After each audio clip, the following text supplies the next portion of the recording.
क्या आप जानते हैं महाशिवरात्रि की एक रात पूरे साल की तकलीफों को मिटा सकती है।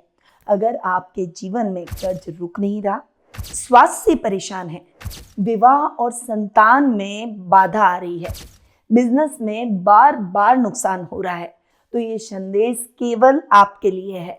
महाशिवरात्रि पर किया गया रुद्राभिषेक सिर्फ पूजा ही नहीं होता, ये होता है भाग्य को परिवर्तित करने का दिव्य अवसर। वैदिक विधि से, सही मंत्रों के साथ और अपनी जन्म पत्रिका के अनुसार रुद्राक्ष और शुद्ध जल, दूध, दही, घी, शहद, शक्कर, पंचामृत एवं विभिन्न जड़ी बूटियों और दिव्य बेलों और धतूरे से किया गया विशेष रुद्राभिषेक। ये उपाय मदद करता है ग्रह दोषों की शांति में, शिव कृपा प्राप्ति में और मन की शांति और कार्यों में सफलता में। मैं निधि श्रीमाली महाशिवरात्रि के पावन अवसर पर आपके नाम से विशेष रुद्राभिषेक और महामृत्युंजय जाप करवा रही हूँ। लेकिन ध्यान रहे, महाशिवरात्रि साल में सिर्फ एक बार आती है और सीमित संख्या में ही संकल्प लिए जाते हैं। नीचे दिए गए नंबरों पर अभी संपर्क करें और शिव कृपा का ये दुर्लभ अवसर हाथ से न जाने दें। ओम नमः शिवाय। नमस्कार, मैं हूं आपकी एस्ट्रोलॉजर निधि श्रीमाली और स्वागत है आपका मेरे इस आध्यात्मिक परिवार में। आज मैं आपके लिए बहुत महत्वपूर्ण जानकारी लेकर आ रही हूं, क्योंकि 17 फरवरी को साल का पहला सूर्य ग्रहण लगने वाला है।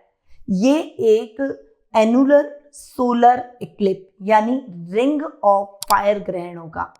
इस ग्रहण में चंद्रमा सूर्य को पूरी तरह से नहीं ढक पाता है, बल्कि सूर्य के चारों ओर एक चमकदार अग्निवलय यानी एक गोला टाइप दिखाई देता है। ये एक अत्यंत दुर्लभ और शक्तिशाली खगोलीय घटना मानी जाती है। ये ग्रहण घटित होने जा रहा है कुंभ राशि में और घनिष्ठा नक्षत्र में, और सूर्य राहु के प्रभाव से ज्योतिषीय शास्त्र में कहा गया है कि कुंभ में ग्रहण और नक्षत्र घनिष्ठा हो तो देश, समाज और व्यक्ति तीनों के कर्म बदलते हैं। यहाँ पर ये ग्रहण आपको बता दूं कि भारत में नहीं दिखाई देगा, इसीलिए इसका सूतक काल भी भारत में मान्य नहीं रहेगा। घनिष्ठा नक्षत्र में सूर्य ग्रहण का विशेष महत्व होता है, क्योंकि घनिष्ठा नक्षत्र ताल, गति और परिवर्तन का प्रतीक है। इस नक्षत्र में सूर्य ग्रहण होने का मतलब है कि पुराने सारे सिस्टम टूटेंगे, नई सोच हावी होगी, जो मेहनत कर रहे हैं उन्हें आगे चलकर फल मिलेगा। लेकिन अगर आपने ओवर कॉन्फिडेंस रखा, शॉर्टकट अपनाया या फिर गलत कर्म किया, तो डेफिनेटली आपको बड़ा झटका ये ग्रहण जरूर देकर जाएगा। ये ग्रहण कर्म परीक्षा का ग्रहण है। समाज और देश पर इसका क्या प्रभाव रहेगा?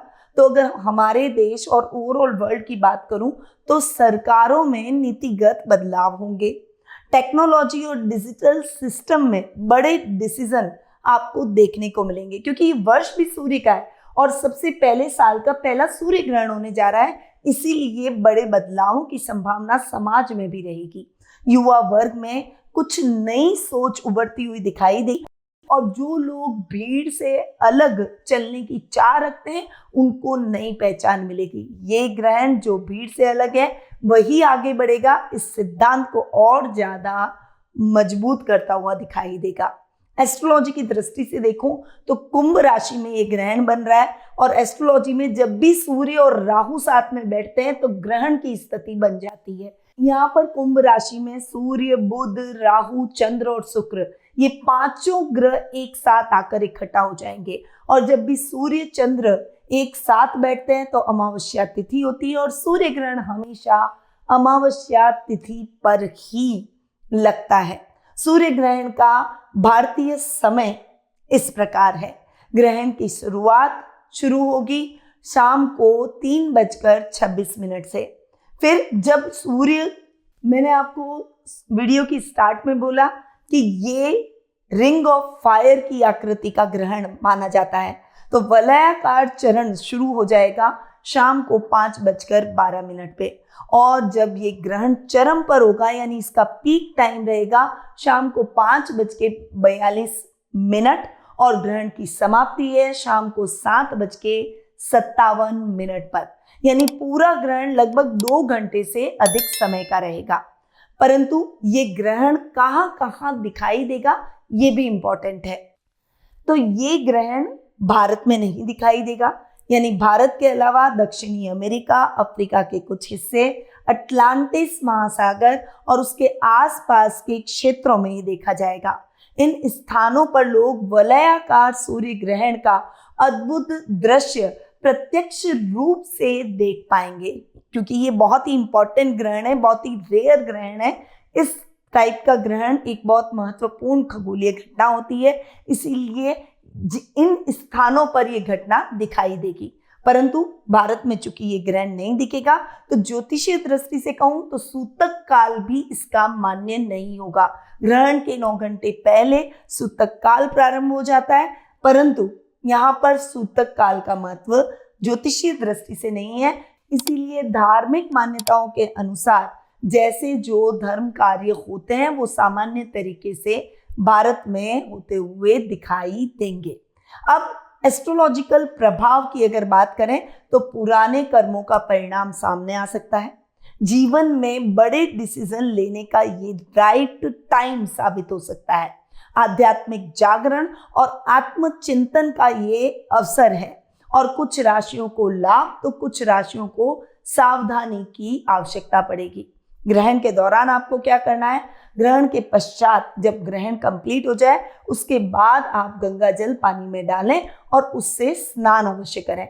साथ ही दान पुण्य के रूप में आपको गेहूं का दान, गुड़ का दान जरूर करना चाहिए। ग्रहण के पश्चात सूर्य देव के मंत्रों, सूर्य गायत्री मंत्र या सूर्य का मूल मंत्र, इसका आप जाप कर सकते हैं। घर की साफ सफाई जरूर करें। अगर आप पूरा घर नहीं धो सकें तो गंगा जल पूरे घर में छिड़काव कर उसे पवित्र जरूर करें। अब आपको क्या नहीं करना है? आपको इस ग्रहण के दुष्प्रभाव से बचने के लिए जल्दबाजी में बड़े फैसले नहीं लेने हैं। क्रोध और जो नेगेटिव सोच है उससे आपको बचना है, और ओवर कॉन्फिडेंट और टकराव से आपको दूर रहना है। अब ग्रहण के फल के अनुसार कुछ राशियों को पॉजिटिव तो कुछ राशियों को नेगेटिव रिजल्ट मिलेंगे। इसमें विशेष रूप से मेष, सिंह, वृश्चिक और कर्क राशियों को सावधानी रखनी आवश्यक है। कुछ राशियों को आर्थिक और निर्णय संबंधी चुनौतियों का सामना भी करना पड़ सकता है।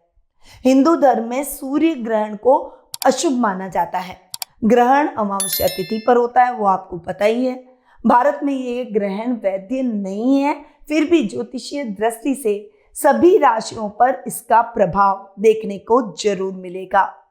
तो क्या यह सूर्य ग्रहण आपकी राशि के लिए शुभ है या फिर चुनौतीपूर्ण? पूरी राशिवार भविष्यवाणी जानने के लिए आप मेरे इस चैनल को अगर पहली बार देख रहे हैं तो उसे सब्सक्राइब कर लें, बेल आइकन पर ऑल दबा दें और मेरे नेक्स्ट सूर्य ग्रहण के वीडियो का इंतजार करें, जिसमें मैं सभी 12 राशियों का विस्तार से सूर्य ग्रहण के प्रभाव की चर्चा करूंगी। अब मैं अपनी वाणी को यहीं विराम देती हूँ। याद रखिए, ज्योतिष का ज्ञान हर मुश्किल आसान। जय श्री राधे कृष्णा।